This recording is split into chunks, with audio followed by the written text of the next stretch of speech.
Hello, my name is Andrew Larson, 39 years old, the founder of Innovate Designs, a sustainable interior design company that I built from scratch with sweat, tears, and my entire heart. Today, as I sit in my office in Portland looking out at a window streaked with Oregon's characteristic drizzle, I can't help but think about my younger brother Mark's extravagant birthday party nearly a year ago. That was the day everything changed. The day I realized my family saw me as a faint shadow on the sidelines of their dazzling success. But before I dive into the details of that story, I want you to picture me in my early days. A dreamy kid with a pencil and a sketchbook, growing up in a family where everything seemed predestined, except for my dreams. Where are you reading this story from? Imagine us sitting together, sipping coffee in a cozy Portland cafe, as I tell you about my journey. Let me take you back to where it all began. Rain pattered on the eaves of our two-story suburban Portland home, where I grew up. It was a summer afternoon in 1999 and I was 13, sitting on the living room floor with my sketchbook splayed open.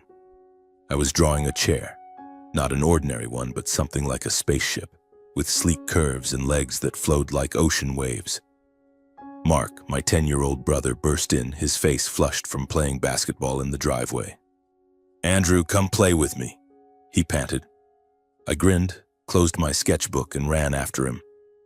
Those were the days when Mark and I were best friends, allies, two brothers sharing family vacations on the Oregon coast, building sandcastles and chasing waves until Mom called us in for dinner. Our family was a typical middle-class one, though middle class might be an understated way to put it. My father, William Larson, was a prominent lawyer, the head of a well-known family law firm in Portland. He was a tall man with a deep voice and piercing eyes that made anyone facing him feel like they were standing before a judge. My mother, Margaret, was a community activist, always busy with charity events and city council meetings. She was a warm woman with a radiant smile, but behind it was a steely determination, always supporting my father's career. They were a power couple, and I, with my sketchbook and quirky ideas, often felt like I didn't fit into their perfect picture. As a child, I didn't notice the growing distance between Mark and me. We used to share everything, from Mom's freshly baked cookies to the silly secrets of childhood. But as I entered my teenage years, things changed. I started spending more time drawing, designing strange pieces of furniture I imagined, coffee tables that could fold up, chairs that swiveled like roller coasters. Mark, on the other hand, loved debating, engaging in verbal sparring with friends, and especially listening to Dad's stories about major lawsuits over dinner. "One day I'll be a lawyer like Dad," Mark declared at 14, earning a proud nod from Dad and a beaming smile from Mom. I, sitting next to them with a half-chewed piece of steak, just bowed my head and drew another curve on a napkin. The differences between us became more pronounced when I went to college. I chose to study product design at a local Portland university, not Harvard or Yale as Dad had dreamed for me. "Design? That's a hobby, not a career," Dad said, his voice as cold as October rain. Mom was gentler, but she couldn't hide her disappointment. "Andrew, you're smart. You could be a lawyer, a doctor, anything you want. Why choose such an unstable path?" I tried to explain that design wasn't just doodling, that I wanted to create products that changed how people lived, but their eyes told me they didn't believe in it. Meanwhile, Mark was sent to the University of Oregon Law School, Dad's alma mater. My parents paid his tuition, bought him a small apartment near campus, and Dad introduced him to major players in the legal world.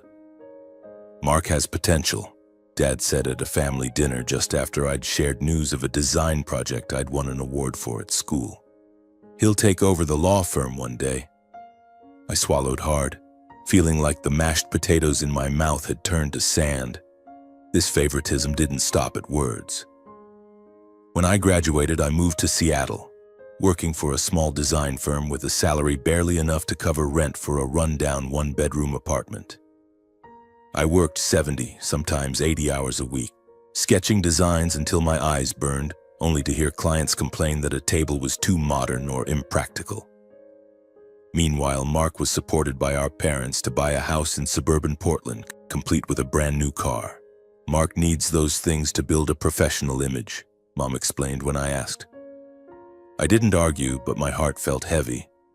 I began to wonder if I truly belonged in this family.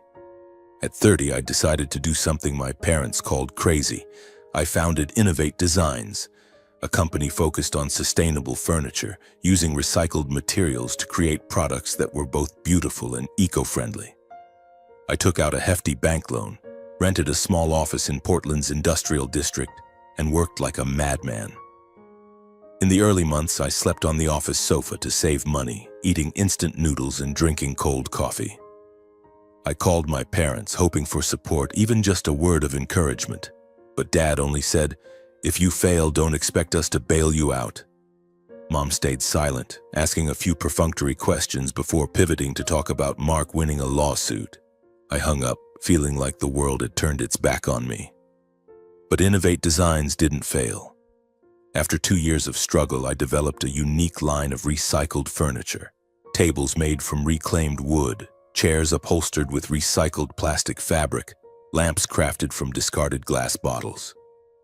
They started catching the attention of high-end hotels and restaurants in Portland. One day, I got a call from a major hotel chain wanting to order 50 sets of tables and chairs for their new branch.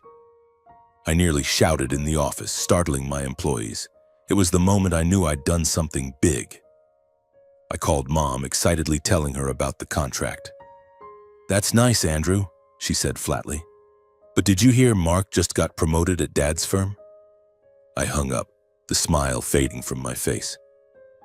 Family gatherings only made me feel more invisible. At a Christmas dinner, Dad stood up to toast, boasting that Mark had just won a lawsuit worth hundreds of thousands of dollars.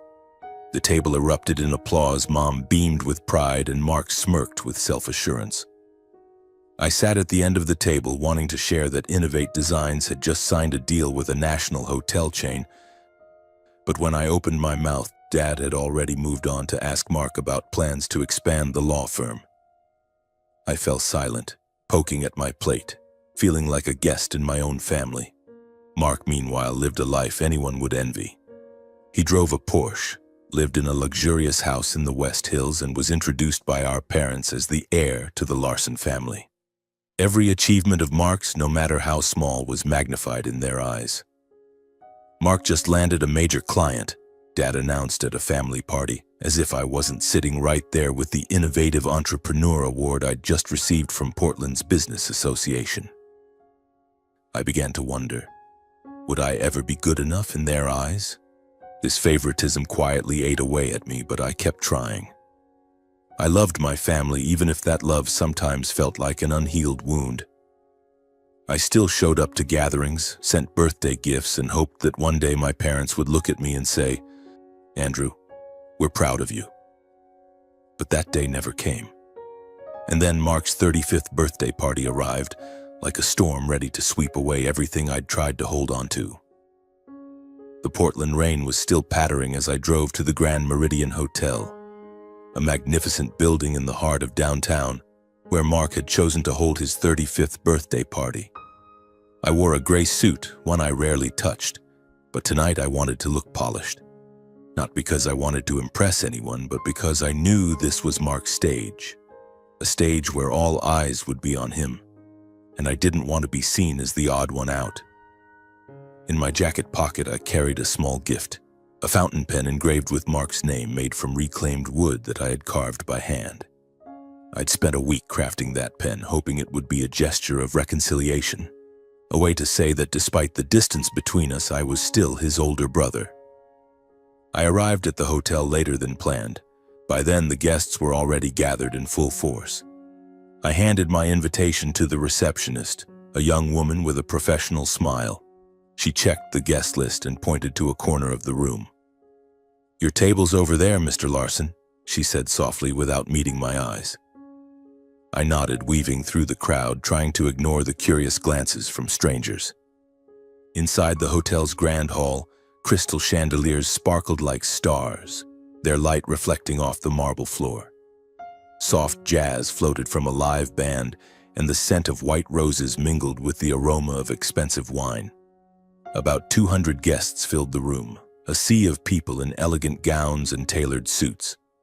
I recognized a few faces, lawyers from Dad's firm, prominent Portland business people, and even a reporter from the Oregonian. This wasn't just a birthday party, it was a power event, a showcase of Mark's status doubling as a celebration of his latest triumph. A major lawsuit that brought in nearly $2 million in legal fees. That lawsuit of Mark's was a big deal in Portland, splashed across local media. It dominated newspapers and social media, from in-depth analyses in the Portland Business Journal to viral posts on YouTube. I'd read about the case. Mark represented Westview Holdings, a real estate conglomerate backed by Portland's elite, in a lawsuit against a coalition of environmental activists and low-income workers. The coalition, representing residents near the Willamette River, opposed Westview's luxury resort project, arguing it would destroy a protected forest and displace dozens of working-class families to make way for million-dollar villas. The outcome: Westview's project got the green light. The families were forced to leave, and Mark's law firm pocketed nearly $2 million in fees. Back to the birthday party. When I found my assigned table, my heart nearly stopped. My table was at the edge of the banquet hall, right next to a narrow hallway used by servers to access the kitchen.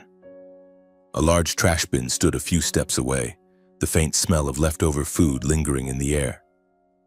The people at my table, a group of strangers, likely friends of Mark's friends, sipped their wine in silence, barely acknowledging each other. I glanced toward the main stage where my parents, Mark, and the VIP guests were laughing and chatting animatedly. The tables near the stage were adorned with white silk tablecloths and elaborate floral arrangements, while my table had a plain paper cloth and a small vase with wilting flowers. I sat down, trying to suppress the unease rising in my chest. It's probably just a mistake, I told myself, but deep down, I knew it wasn't. I'd seen the look in Mark's eyes when he invited me to the party, a fleeting smirk as if he was doing me a favor. I went back to the receptionist to confirm. "Is there a mix-up with the seating? I'm at table 22 near the trash bin." The response came almost immediately. "No mistake, Mr. Andrew. Mr. Mark arranged that seat for you. He said he wanted you there." I tried to stay calm, but it felt like someone had punched me in the chest. Mark, my little brother who once built sandcastles with me on the Oregon coast, had deliberately pushed me to the sidelines, not just in our family, but even on his special day. The party officially began. I tried to focus on the appetizer, a small salad with a few lettuce leaves and a slice of tomato. But the food tasted bitter and was hard to swallow. I looked toward the center of the hall where Mark stood holding a glass of wine, laughing with a group of lawyers.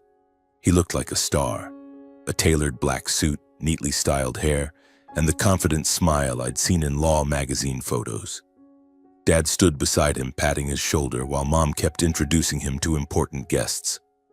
I wondered if they even noticed I was here, or if I was just a name on a guest list they felt obligated to invite.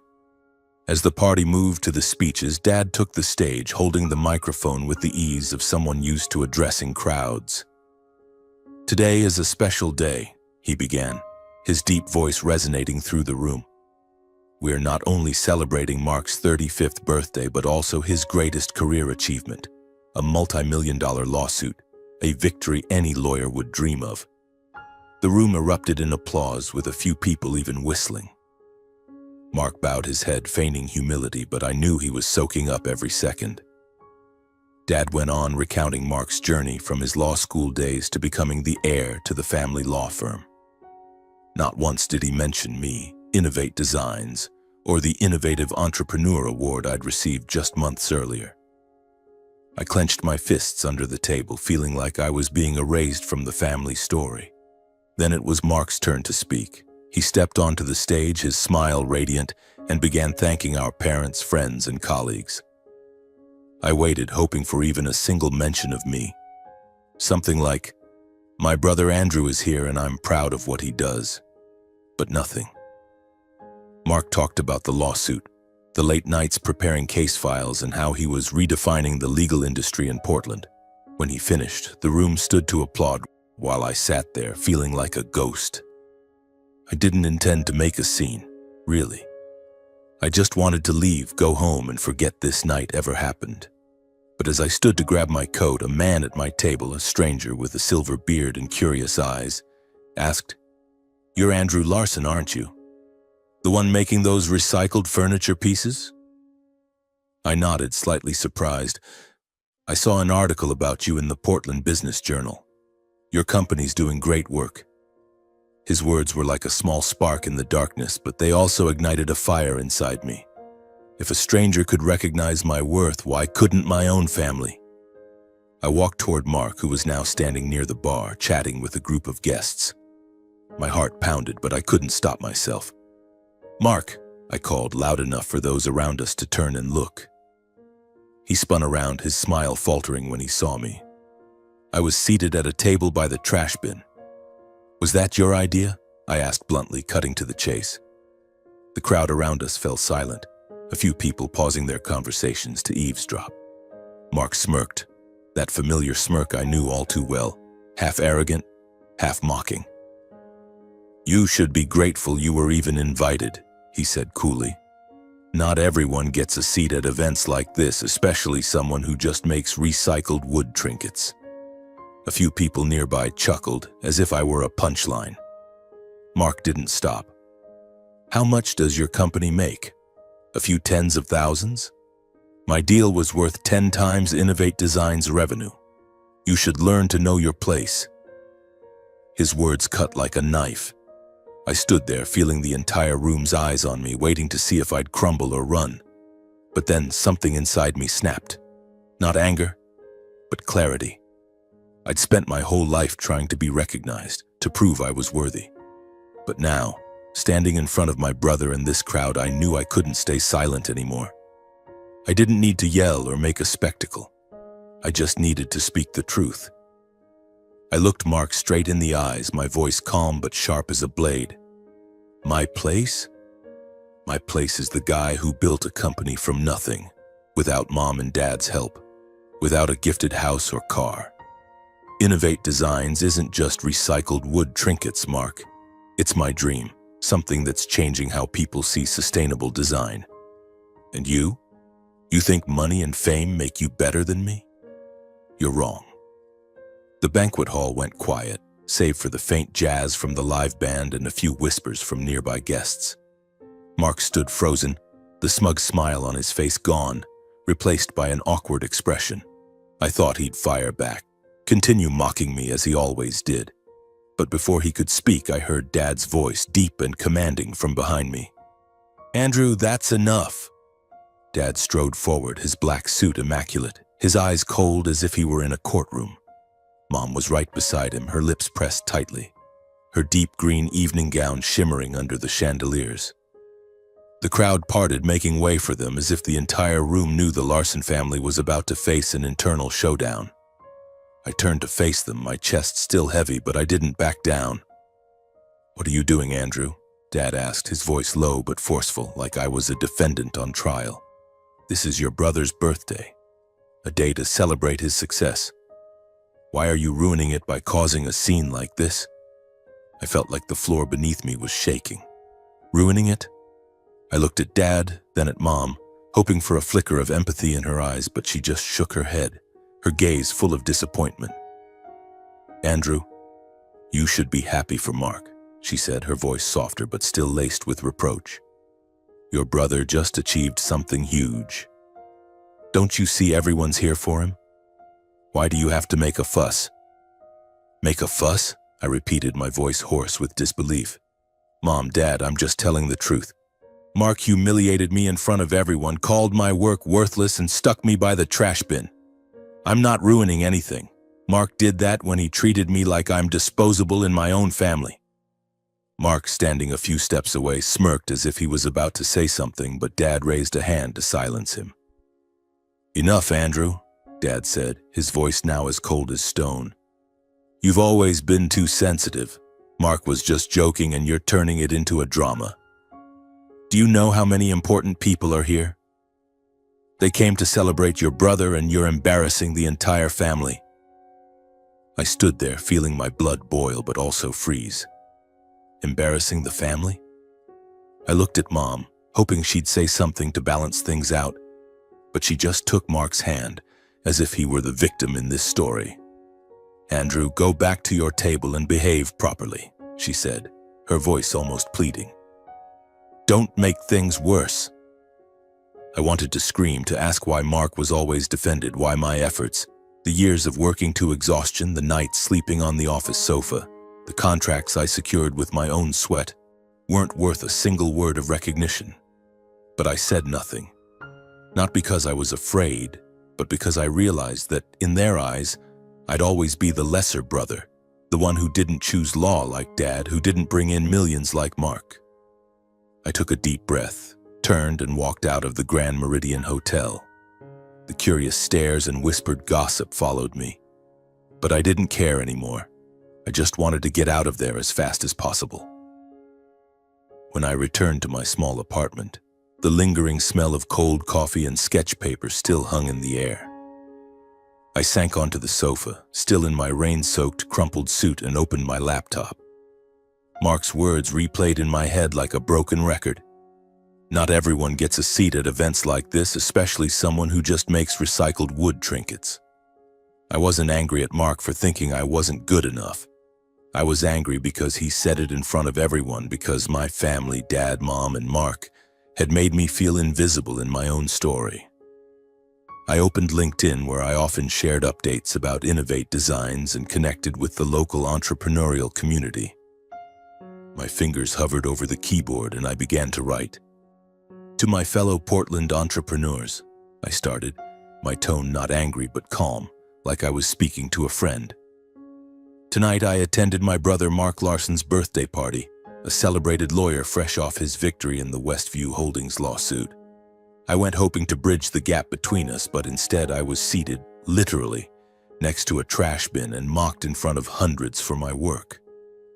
Innovate Designs, the company I built from nothing, isn't just recycled wood trinkets, as my brother called it. It stands for sustainability, for creating value without trampling on others. I've spent my life trying to prove my worth, but tonight I realized respect doesn't come from pleasing family. It comes from living true to what you believe. I'm not writing this to criticize, but to ask, how can we build a community of entrepreneurs who respect each other when even family can dismiss each other's success? I hit post, unsure of what would happen. I just knew I needed to speak out, to let someone, anyone, know I wasn't invisible. I closed the laptop, took a shower, and tried to sleep, but sleep wouldn't come. Images of the party replayed in my mind. Mark's smug look, Mom's polite smile, and the chandeliers gleaming as if mocking me. The next morning I woke to dozens of LinkedIn notifications. My post had gone viral with over 500 likes and nearly 200 comments in just a few hours. I scrolled through, my heart pounding. A local entrepreneur, the owner of an organic food company, wrote, "Andrew, I was at the party last night and saw how Mark treated you. It was disappointing. Innovate Designs is an inspiration and you deserve respect." Another designer commented, "I've worked with Mark before. He only cares about money, not people. Thank you for speaking out." Reading these, I felt a warmth spread through me. For the first time in years, I felt seen. But the biggest surprise came when the comments started digging into Mark's lawsuit. One user, identifying as a member of the environmental activist coalition in the Westview Holdings case, wrote, "Mark Larson isn't the hero the media makes him out to be. He represented Westview, who were ready to destroy the Willamette Forest and displace working-class families for a luxury resort, all for a $2 million legal fee." The comment quickly gained dozens of likes, with others sharing details I hadn't known. Another user, claiming to be a former employee of our family's law firm, revealed, "Mark once refused to defend a factory worker because it wasn't profitable enough. He only works for the wealthy." I read in disbelief. Mark, the little brother who once shared cookies with me, was now described as a profit-driven opportunist, willing to sacrifice values to serve the elite. Within 24 hours, my post had garnered nearly 10,000 views and over 1,000 shares. One account wrote, Mark Larson thinks he's a star for defending Westview Holdings, but at what cost? Working families lost their homes, the Willamette Forest was ravaged. Meanwhile, his brother Andrew Larson built Innovate Designs to protect the environment. Who's the one worth celebrating? I read those words, stunned and slightly guilty. I hadn't meant to make Mark the target of criticism, but the truth I'd shared had sparked a firestorm. That firestorm grew when Susan Carter, owner of the Pacific Eats restaurant chain and one of Mark's major clients, spoke out. Susan was a prominent figure in Portland, known for supporting sustainable businesses. I'd met her at a conference when Innovate Designs furnished one of her restaurants. At the party, I remembered seeing her at a VIP table just meters from Mark. The next afternoon, she posted on LinkedIn, "I signed a $500,000 legal contract with Mark Larson because of his reputation, but after witnessing how he treated his brother Andrew Larson last night, and after reading about the Westview Holdings case, I'm canceling that contract. Pacific Eats doesn't work with people who lack integrity." Her post was shared hundreds of times. The entrepreneurial community began calling Mark the lawyer for the elite, with some even labeling him a cold-blooded opportunist with no conscience. The fallout came fast. Several of Mark's other clients, including a major Portland tech company, publicly announced they were reviewing their contracts with his law firm. The Oregonian, which had once praised Mark, published a new article titled, "Mark Larson's Victory, Glory or Controversy?" The piece delved into the Westview case, interviewing displaced working-class families and environmental activists whose claims were dismissed in court. A single mother who'd lived near the Willamette River said through tears, "Mark Larson didn't even look at us. To him, we were just obstacles to Westview's million-dollar project." Reading those words, I felt a pang of sorrow. I didn't want Mark to fail, but I couldn't deny that he'd chosen his own path, one I'd never want to follow. As Portland's entrepreneurial community buzzed with posts and comments online, my family didn't stay on the sidelines. That evening, as I sat in my apartment trying to focus on a new design for a Seattle hotel, my phone buzzed. Dad's name flashed on the screen. I hesitated, my finger hovering over the answer button.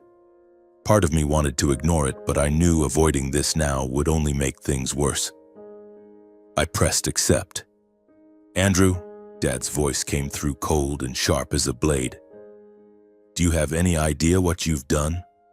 The whole city is talking about your post. The firm's clients are calling, demanding explanations. You've damaged Mark's reputation, the family's reputation, and the law firm I've built for 30 years. I sat up straight, my heart racing. "Dad, I just told the truth," I replied, trying to keep my voice steady despite the tightness in my chest. "Mark humiliated me in front of everyone, and you and Mom defended him. I've spent my life trying to earn your approval, but all I got was a seat by the trash bin. Do you know how that feels?" Dad sighed, a heavy sound through the phone. "You always blow things out of proportion, Andrew. Mark was just joking. You didn't need to turn it into a public scandal. Have you thought about the consequences? Mark is losing clients. Major partners are questioning his competence. Do you want to destroy your brother's career over a little wounded pride?" I bit my lip, holding back the anger rising inside me. Wounded pride? Dad, this isn't about pride. It's about respect. I built Innovate Designs from nothing, without a cent from you or Mom, without a word of support. Meanwhile, Mark got a house, a car, and endless praise. I just wanted my family to see me, but you never have. Dad was silent for a moment, and I thought he might say something to soften the blow. But then he replied, his voice firm. "Andrew, you need to apologize to Mark. Publicly. Write another post. Say you misunderstood. If you don't, you'll be responsible for every loss the firm suffers." He hung up before I could respond. I sat there, staring at the phone, feeling like the world was collapsing around me. Less than an hour later, Mom called. Her voice was softer but carried that familiar tone of reproach. "Andrew, you know I love you, but why did you do this to Mark? Your brother is under so much stress. He worked hard on the Westview case, and now people are attacking him because of your post. Do you know how much that hurts? I gripped the phone tightly, trying to keep my voice from shaking.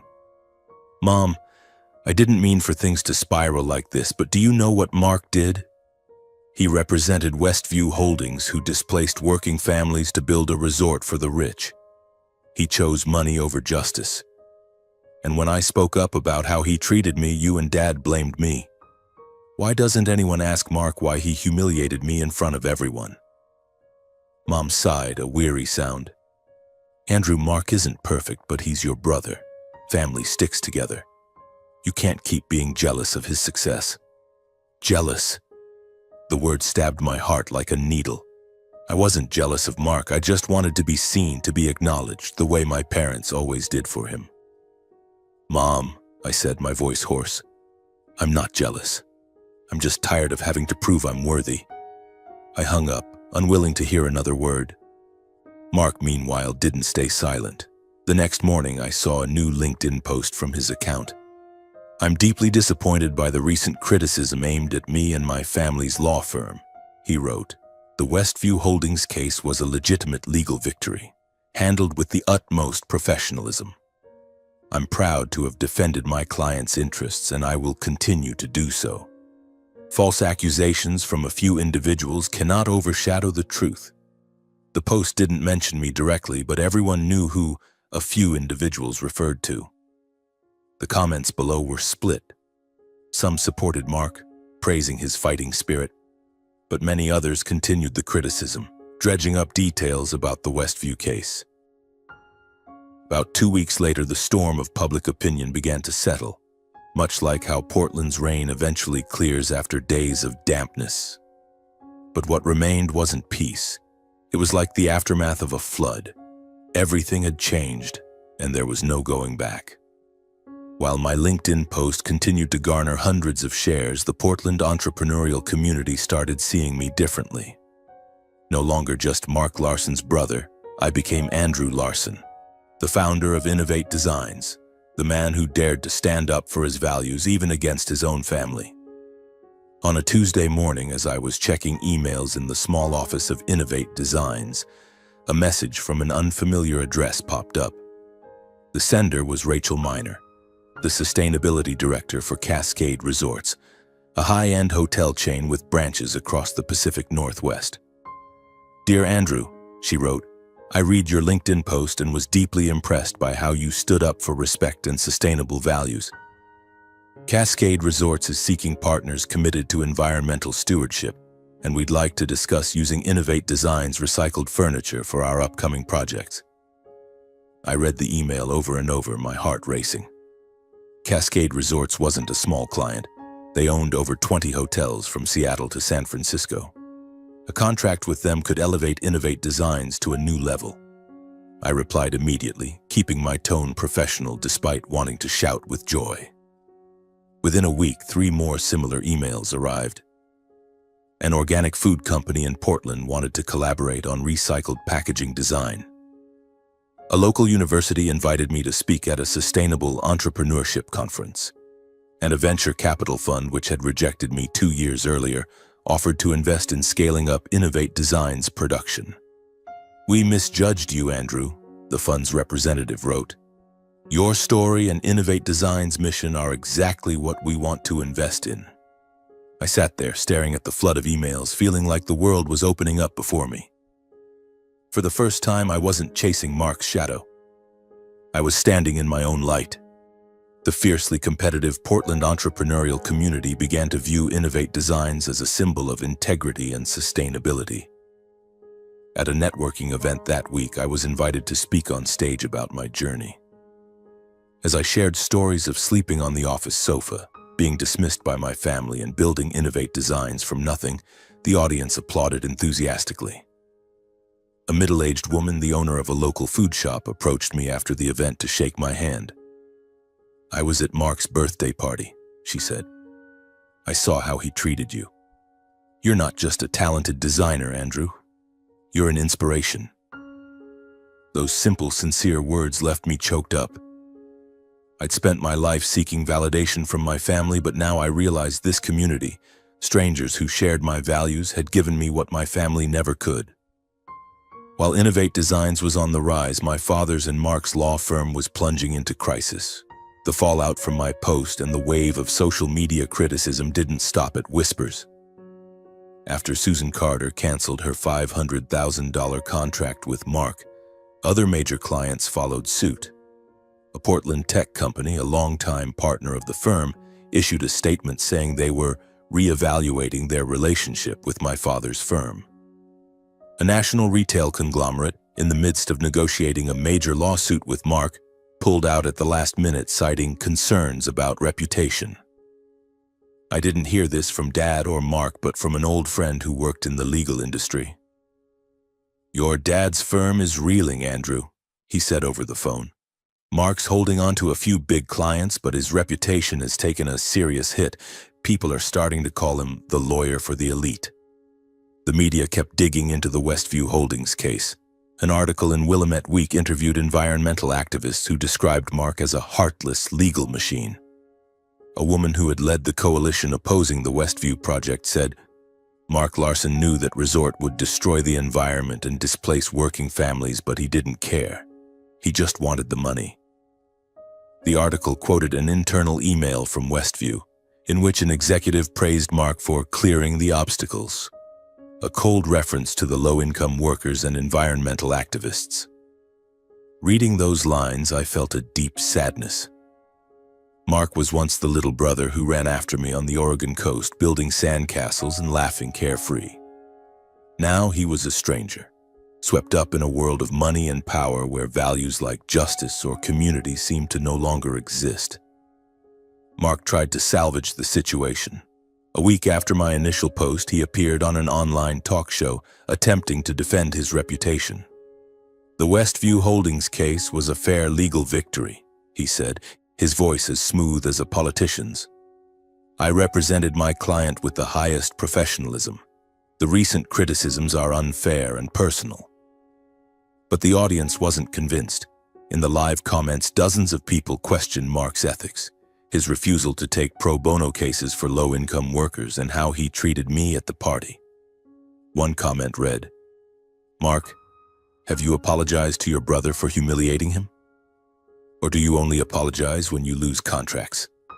The question racked up hundreds of likes, and Mark, though trying to maintain his smile, looked visibly rattled on camera. My parents, meanwhile, didn't waver in their stance.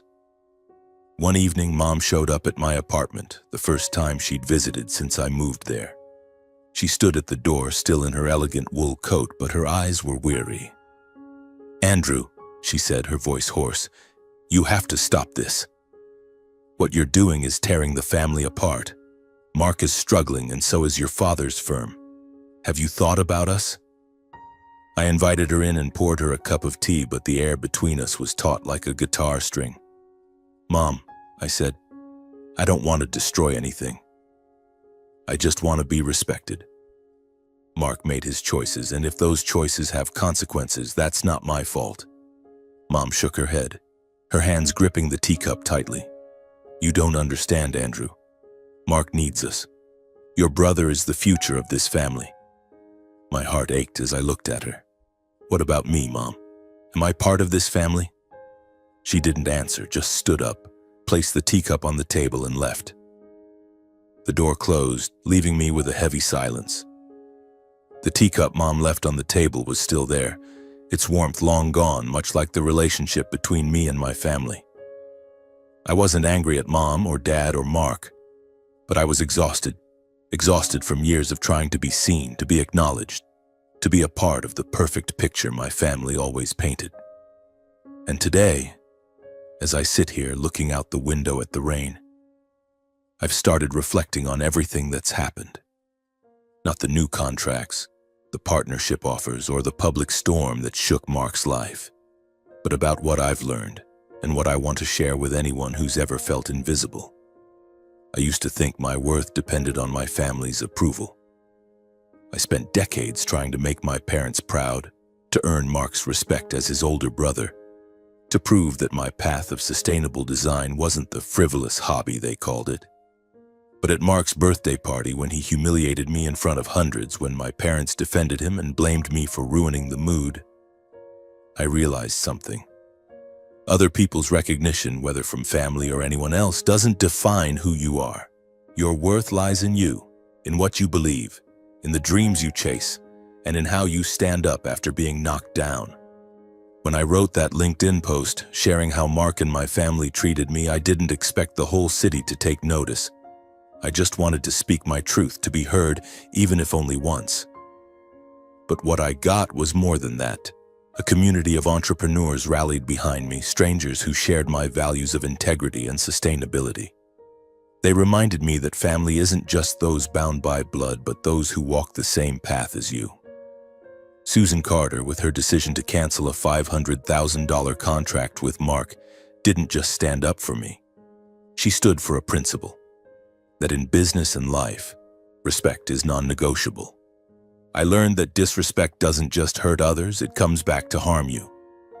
But the biggest lesson I took away wasn't about Mark, my parents, or what happened at the Grand Meridian Hotel. It was about finding strength within myself.